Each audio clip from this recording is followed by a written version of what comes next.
Hello guys, good morning, have a good day. आज हम अपना पढ़ेंगे नेक्स्ट टॉपिक कंजर्वेटिज्म। कंजर्वेटिज्म एक cultural, social and political philosophy है जो tradition, institution, customs and value को प्रिजर्व करता है। रूढ़िवादिता उसको एक मेन रूढ़िवादिता के तौर पर देखा जाता है। ये अपने जो संस्थानें हैं, रीति रिवाज हैं, मूल्यों को संरक्षित करने में जोर देता है। ये आमतौर पर कट्टरपंथी या क्रांतिकारी बदलावों के बजाय निरंतरता और क्रमिक परिवर्तन का पक्षधर है। मतलब कि धीरे धीरे परिवर्तन का ये पक्षधर है। इसमें आपको डेफिनेशन में से समझ में आ गया कि ये क्या कहना चाह रहा है कि अपने जो भी मूल्य है, रीति रिवाज है, रिचुअल जो अपन फॉलो करते हैं, जो भी अपनी संस्कृति है, जो भी इसको प्रिजर्व करती है, वो उसको पूरा एक नाम दे रखा है, परंपरावाद या रूढ़िवाद। रूढ़िवाद को आमतौर पर अपन एक नाम ही नेगेटिव तौर पर देखा जाता है कि इसको नेगेटिव तौर पर क्यों देखा जाता है, पर ये एक्चुअल में ये पॉजिटिव है क्योंकि इसको संरक्षित करना जरूरी है। अगर ये नहीं हो तो राष्ट्र की पहचान ही नहीं हो। ये एक अपने राष्ट्र की पहचान है, संस्कृति, अपनी परंपरावाद, ये सब को प्रिजर्व करके रखती है। तो ये सबसे मेन एक बेस है, एक इम्पोर्टेंट बेस है अपने देश का। तभी तो पहचान बनती है कि अपनी व्हाट इज द संस्कृति, अपनी अपनी भाषा, संस्कृति, अपने रिचुअल्स, अपनी सोशल लाइफ, अपनी पॉलिटिकल, जगह जगह की पॉलिटिक्स अलग अलग होती है। ये सब उसके उदाहरण है। तो ये बेस है। सबसे चीज तो ये, इसके बिना तो कोई राष्ट्र की पहचान ही नहीं हो कि क्या यूनिक चीज क्या है राष्ट्र में। तो वही चीज है, तो ये बेस है। पर इसको नेगेटिव तौर पे क्यों दिखा जाता है? क्योंकि पहले के जमाने में उन्होंने पहले से एक बना रखे थे रूल्स जो महिलाओं के और दलितों उनके खिलाफ थे, उनके लिए इतने सही नहीं थे। और कई अधिकार थे उस, और पहले जो सती प्रथा है, ये इतने ऐसे ऐसे जो परंपरा थी जो बिल्कुल एक मान हानि टाइप के थे। तो रूढ़िवादिता इसको, इसलिए इसको नेगेटिव तौर पे भी देखा जाता है। इसलिए इसको हमेशा नेगेटिव, क्योंकि ये एक ह्यूमन बीइंग का थोड़ा सा ये खिलाफ था। बट वो भी पुराने जमाने के हिसाब से, लेकिन आज के जमाने के हिसाब से सही नहीं है, इसलिए इसका नाम रूढ़िवादिता देखा जाता है।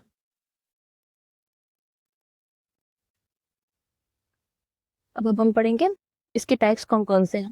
ट्रेडिशनल कंजर्वेटिज्म, सोशल, फिजिकल या economic, national, libertarian and religious. तो ट्रेडिशनल तो मैंने बता ही दिया, इंस्टीट्यूशन जैसे मोनार्की है जो राज्य व्यवस्था थी, एक तंत्र था, धार्मिक और उनके जो मूल्य हैं जो धीरे धीरे चेंज होते हैं, ना कि अचानक से चेंज हुए होते हैं। ये कहाँ से अपने धार्मिकता ठेठ ठेठ 1000 ईस्वी से अभी तक जो चली आ रही है, ट्रेडिशन में धीरे धीरे चेंजेज आते गए, ना कि अचानक से चेंजेज आते गए। जैसे यूरोप में अचानक से चेंजेज आते गए, इसलिए वहाँ कई चीजें रेडिकल चेंज होते हैं, जो उसको क्रांति बोला जाता है।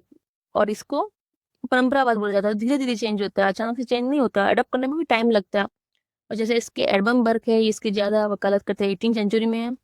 उन्होंने फ्रेंच रिवॉल्यूशन के दौरान इसके डिफाइन किया था इनको। और social conservatism, what is social conservatism? Social conservatism जो है, जो फैमिली स्ट्रक्चर है, अपना रिलीजियस ट्रेडिशन चलते हैं, उनके मूल्य है, उनको बताता है। और जैसे यूएस में डिबेट हुआ था मैरिज लॉ और एजुकेशन पॉलिसी के बारे में, वो है सोशल कंजर्वेटिज्म। और अब है economic conservative. What is economic conservatism?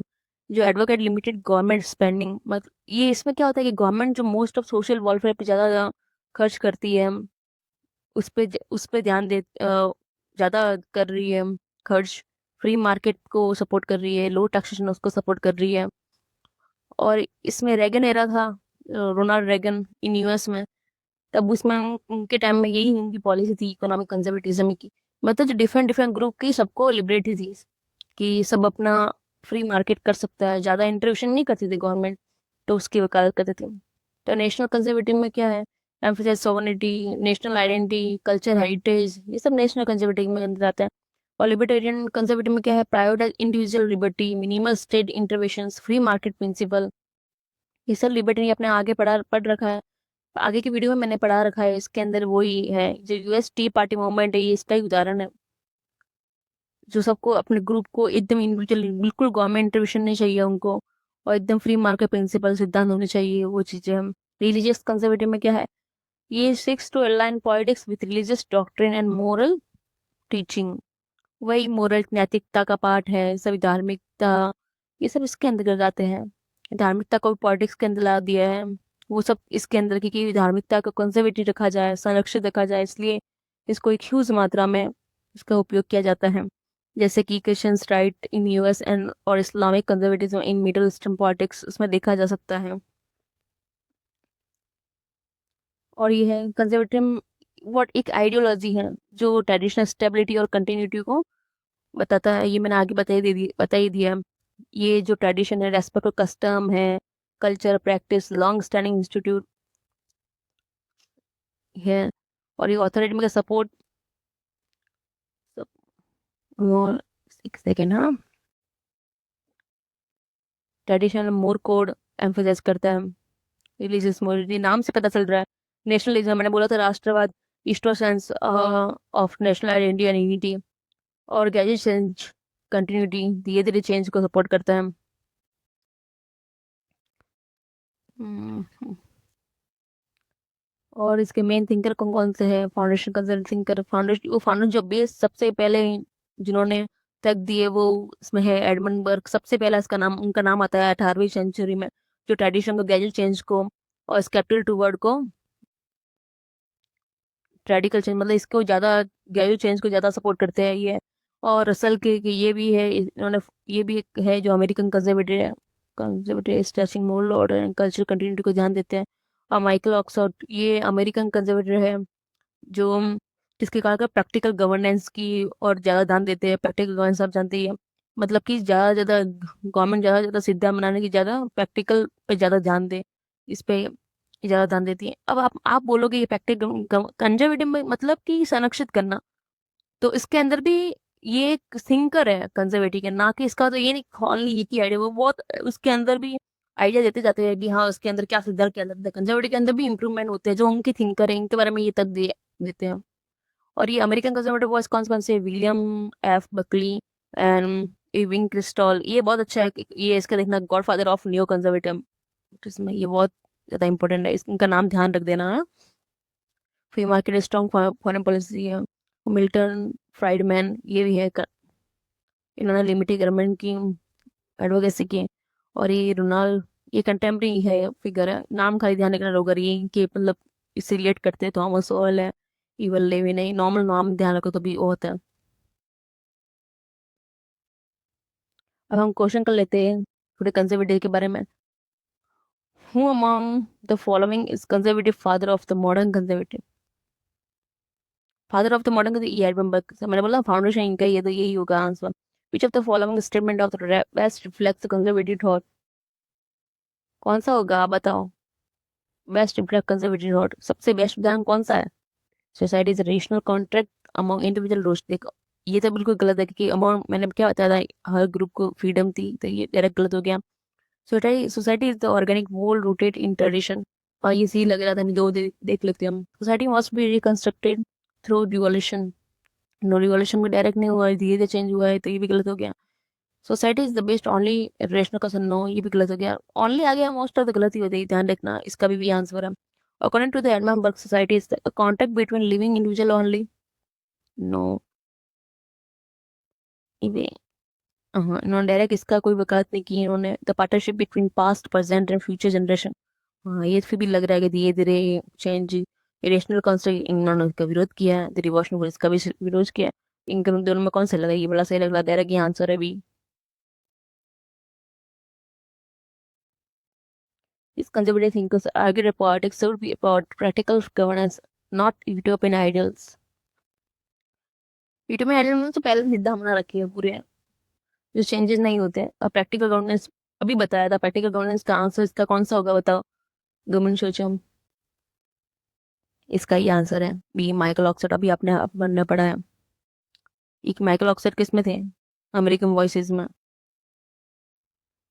The conservatism view human nature as perfectible through reasons, flawed and limited, naturally revolutionary, anti-relational।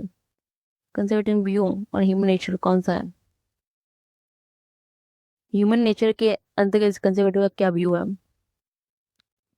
Perfect through reason, ये देखो फ्लूइड एंड लिमिटेड क्वांटिटी की वजह इवोल्यूशन ना आया गलत आ गया, रेशनल ना आ गया, एंटाली गलत आ गया। ये परफेक्ट ये भी रीजन ये भी गलत है, इसका आंसर ये देख दिख रहा है limited and flawed. Which book पर Russell Kirk's is considered foundation of American conservatism?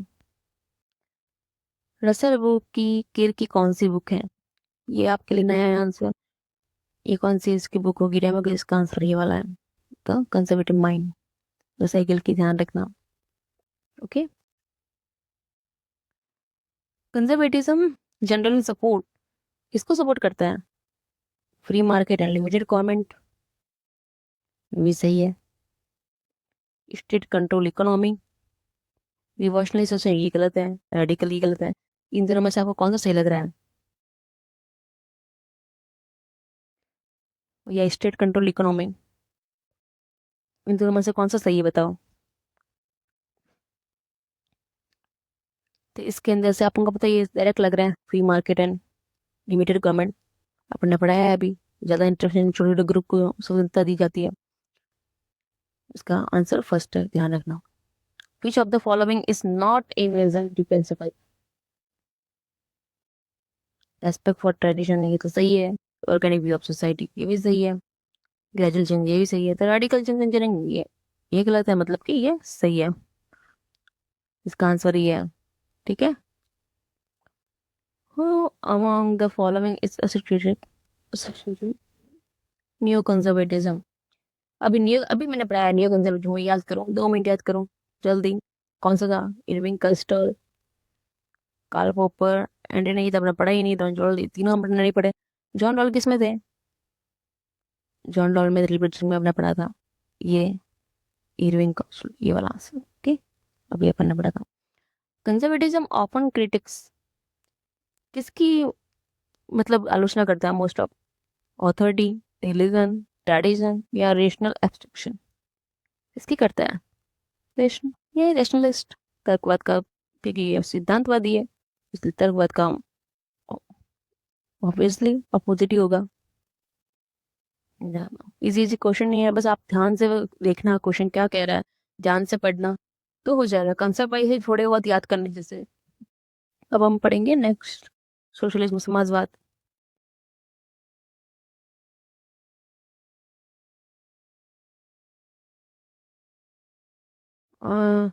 समाजवाद के नाम से आपको पता चल रहा होगा। सोशलिज्म में पढ़ा ही होगा आपने, फिर मैं समझा देती हूँ एक बार। सोशलिज्म क्या है?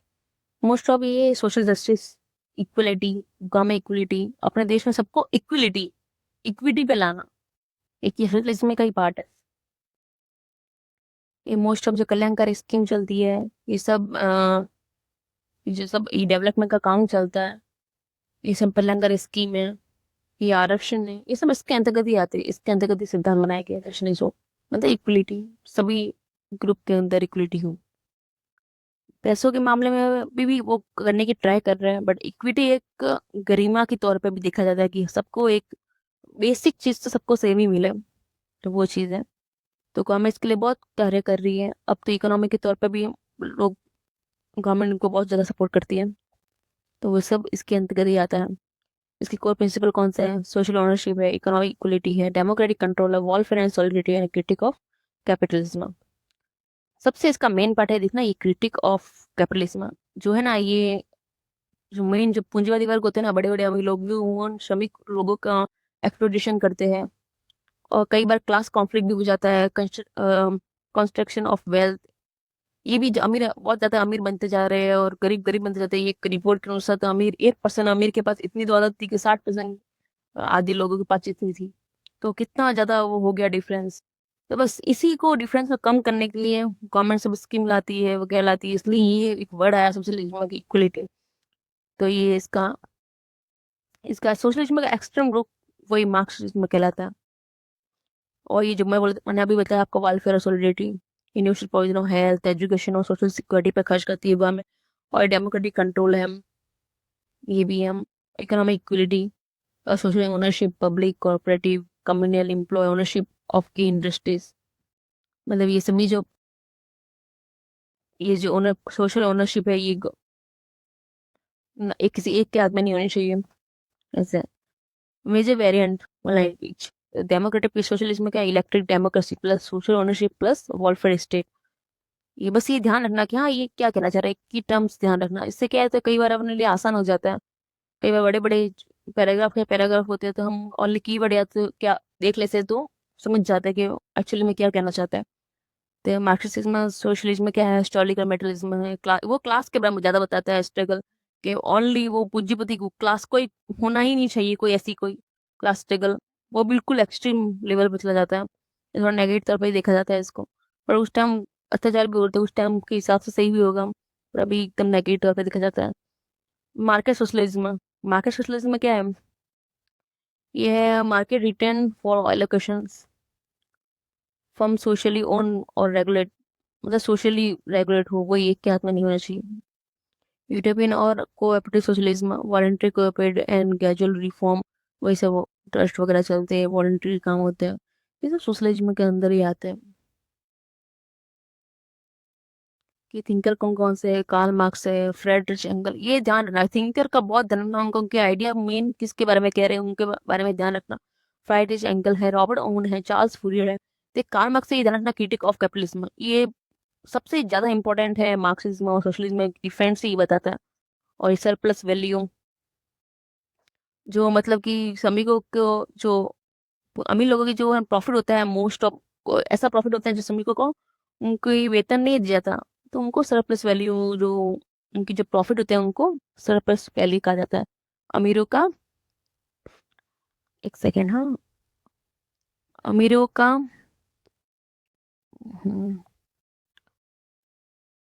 Profit equal to surplus value. But ये ध्यान रखना, सरप्लस वैल्यू प्रॉफिट किससे आता है, जो जिसको श्रमिक का एक्सप्लोइटेशन किया गया, एक्सप्लोइटेशन किया गया और उनको वेतन नहीं दिया गया, वही वेतन, वही वेतन प्रॉफिट के रूप में, तो उसको ही सरप्लस वैल्यू कहा जाता है, ये ध्यान रखना। ओके। और ये क्लास स्ट्रगल बोला, वो क्लास को कोई मानता ही नहीं है। क्लास डिवीजन को बिल्कुल नहीं मानता, क्लास स्ट्रगल का ज्यादा उसने उन्होंने लिखा हुआ है। फ्राइडिस angle collaborator and historical materialism पे ज्यादा ध्यान देते हैं, ये ध्यान रखना। हिस्टोरिकल जो बन रखे हैं, किले वगैरह, और हिस्टोरिकल जो भी चीज है पहले से, उनका ज्यादा सपोर्ट करते हैं।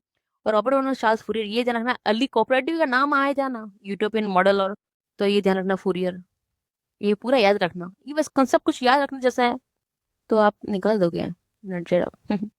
एडवर्ड बर्नस्टीन, और ये रिविजन स्टेज है, डेमोक्रेटिक सोशलिस्ट रिफॉर्म, देखा democratic socialist reform, state and economic, ये सेंटर प्लानिंग क्लासिकल है ये वाला। ये भी ध्यान, relation of other ideology, capitalism में और इसमें क्या डिफरेंस है। कैपिटलिज्म में हमेशा prioritize collective ownership and redistribution, मतलब सोशलिज्म में एक केंद्रित तौर पे होता है कि भले इकोनॉमिक के तौर पे भले ग्रुप को स्वतंत्रता दी गई होती है, पर सोशलिज्म में ऐसा स्वतंत्रता नहीं दे रखी होती है, मोस्ट ऑफ इंडस्ट्री गवर्नमेंट के हाथ में होती है। बट कैपिटलिज्म के अंदर का रीडिस्ट्रीब्यूशन होती है, अलग जो पूंजीपति लोगों के हाथ में होती है आदि, वो होती है। और लिबरलिज्म में इसमें क्या फर्क है, emphasis equality and social right over the pure market liberty. ये लिबर्टी तो मैंने आपको पढ़ाया था, ये समानता की और ज्यादा ध्यान देता है, इक्वलिटी, जो इकोनॉमिक इक्वलिटी भी हो, और social right over pure market liberty,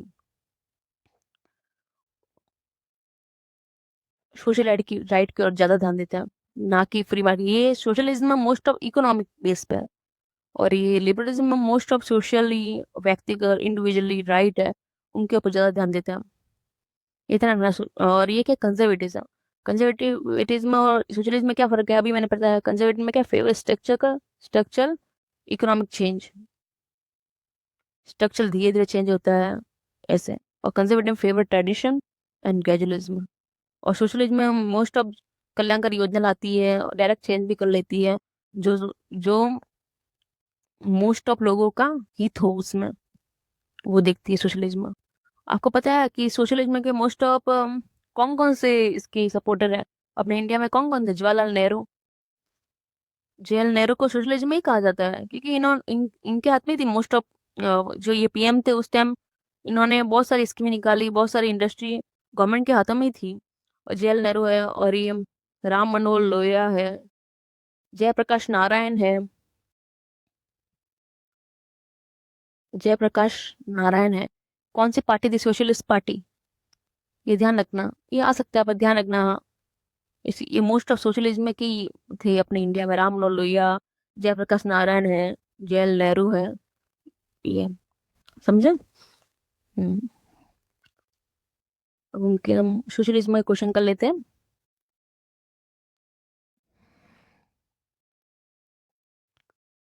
socialism primary advocate absolute private property,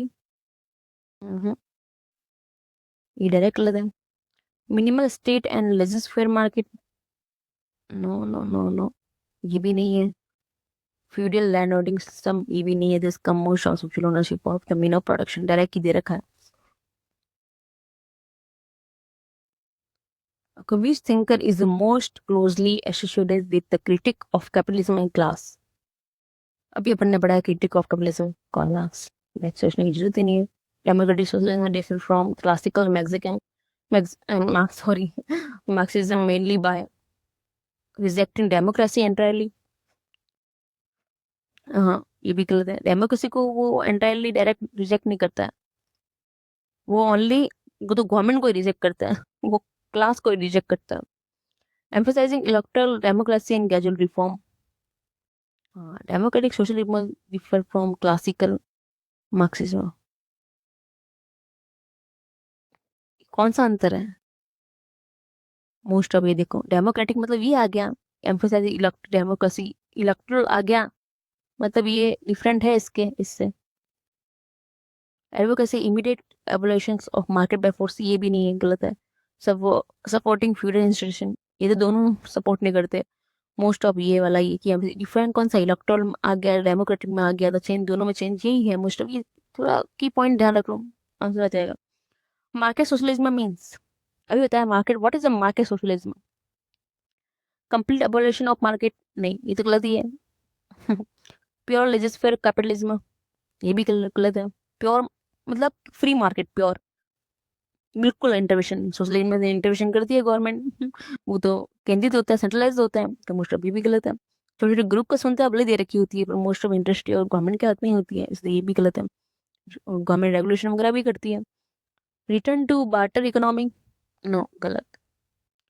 The use of market with social and public ownership of firm. देख, सोशल नाम ही आ गया, use of market, direct he answer है इसका। Easy question नहीं है, ज्यादा दिमाग लगाने की जरूरत ही नहीं है। Which of the following is the core socialist principle? कौन सा आंसर होगा इसका? Concentration of wealth in private hand, redistribution of reducing inequality. हाँ, ये सही लग रहा है। फिर भी देखते हैं। Admission of all public service, और पब्लिक सर्विस एडमिशन का नहीं करता, इसके हाथ में रहती है, डायरेक्ट गलत है। एब्सोल्यूट मोनार्की, ये भी गलत है। Concentration of wealth in private hand, ये भी बिल्कुल गलत है, इसका आंसर डायरेक्ट सही हो गया, एकदम सही। डिस्ट्रीब्यूशन करती है, जो भी गवर्नमेंट स्कीम वगैरह चल जाती है, इनइक्वालिटी को कम करने के लिए बहुत सारी योजना से उसमें रीडिस्ट्रीब्यूशन नहीं होता है, तो डायरेक्ट इसका आंसर ये हो गया। Early European socialist like Robert Owen emphasize, मैंने अभी बताया, एक फूरियर नाम लिखा था, और रॉबर्ट ओन, मैंने क्या था, ये नाम आ जाता है, ये नाम ध्यान रखना। वॉलेंटरीली, इसमें कोई मैंने अपना पढ़ा ही पता ही नहीं, फ्री मार्केट फंडामेंटल ये पता नहीं, और direct cooperative communism and moral, Fourier और रॉबर्ट ओन दोनों सपोर्ट करते हैं इसका, ये ध्यान रखना, इसका second answer. Which policy is most likely to be supported by socialist? Privatization of essential utilities. Most likely पूछा है, हाँ थोड़ा बहुत सही हो सकता है। यूनिवर्सल पब्लिक हेल्थ केयर, ये एकदम सही लग रहा है। Deregulation of financial market without safeguard, ये विदाउट सेफगार्ड, ये तो डायरेक्ट गलत हो गया। Elimination of minimum wages low, no, wages low तो माना जाता है सोशलिस्ट का मेन पार्ट है, सभी को का साथ देता है, तो इसका आंसर कौन सा हो गया? Universal public health care. ये प्राइवेशन ऑफ एसेंशियल यूटिलिटीज, ये गलत है। In Marxist theory, in term surplus value refers to, मैंने अभी बताया था आपको सरप्लस वैल्यू क्या होता है, 2 मिनट सोचो।